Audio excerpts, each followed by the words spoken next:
Okay, so this is the easy way I found to draw the sacral plexus. On this side, you're going to have first you write your spinal levels, L4 through S4. On this side, you're going to have your posterior divisions, and you'll have your anterior on this side. Okay, so then you want to go ahead and draw your lines.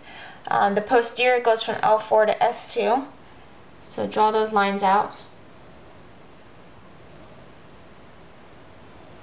Okay, and the anterior side goes from L4 to S4, so you want to draw all of those lines. I just remember the anterior side has more spinal levels because ants can carry more than postmen. That's kind of stupid, but so that's how I remember this one has more spinal levels than the posterior. And then you're going to draw your nerves. So the first one we have is the superior gluteal, and it just goes like this, the first three. Then you're going to go down a level and draw another line, and that'll be your inferior gluteal. So that makes sense, the superior gluteal superior to the inferior gluteal. And then you're going to keep going down a level.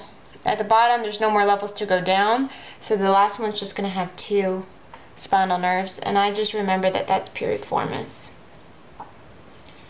On this side, on the anterior, we do the same exact thing. We start at the same place, and we go up, and we just work our way down a level each time. So we're going down a level, 1 less level, down a level, 1 less level. And we run into the same problem. There's no more levels to go down, and we still want to go down.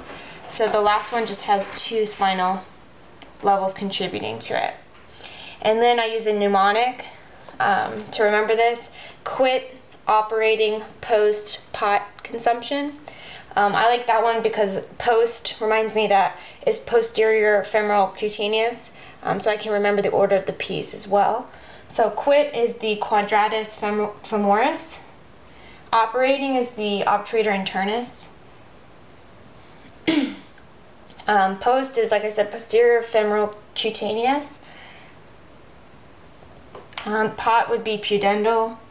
And then consumption is coccygeus and levator ani. So you could change the mnemonic if you want, but that's just the first thing that came to mind. So that's most of them, and then we have to add our big sciatic.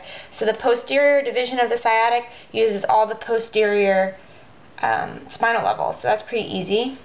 That's also called the common perennial or perineal. So that's going to be your sciatic posterior division. And then the anterior division uses all of them except for the last one, so you just have to remember that. But you also can just draw a line down all of them. And that's your tibial division. So if it's not obvious, for example, the superior gluteal is getting contributions from L4, L5, and S1. Inferior is getting them from L5, S1, and S2, etc. And there you have it.